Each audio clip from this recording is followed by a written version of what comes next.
Hey, this is Rachel Goclawski, cooking with Mrs. G, and today we're going to make a really simple, quick and easy soup with some oyster mushrooms that I had found. And this is January, so when I found these mushrooms, we had some mild weather and then we had cold weather. These had fruited during the mild winter weather, and then they got a little frozen, but you can eat oyster mushrooms that have been frozen, as long as they haven't been frozen and thawed repeatedly and haven't been sitting thawed until they started to go bad. So you can see these have not discolored. They're not like orange or yellowed or anything. They're still nice rich browns and tans, and they don't have any foul odor. They smell just like oyster mushrooms are supposed to smell, and you really do need a little bit of experience with oysters to know whether or not they are safe to eat after they've been previously frozen outside. So if it's the first time you've ever harvested oyster mushrooms and you found oyster mushrooms outside in the winter and they've been frozen and thawed, you'd probably want to get someone more experienced to take a look at those oysters and make sure they're still safe to eat.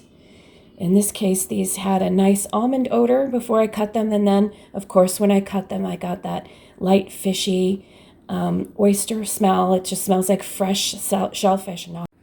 So for this soup, I'm just going to use some simple ingredients. I got some bok choy, oyster sauce, shallot, and some noodles, and I'll be putting them in mushroom broth, a hen of the woods mushroom broth that I had prepared back in the fall during hen season.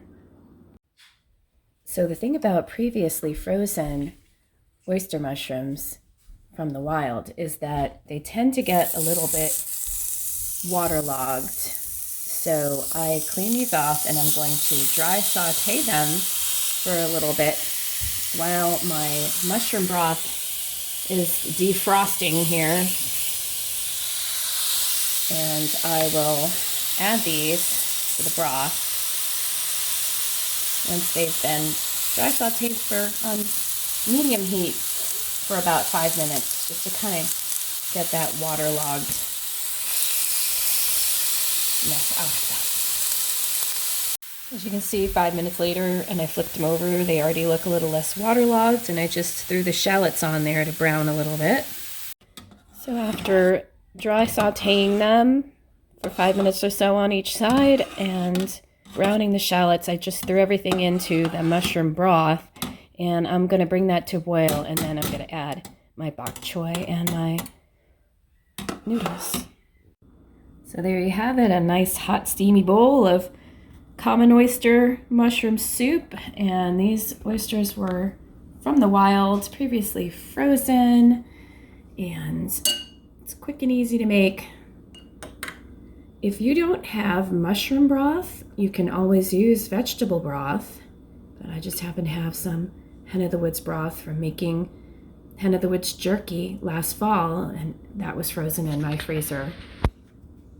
This is Rachel Goclawski, cooking with Mrs. G. You can find me on Facebook, Instagram, Etsy, and of course, YouTube. Don't forget to hit subscribe for more fun recipes and lessons on foraging and mushrooming. Happy foraging.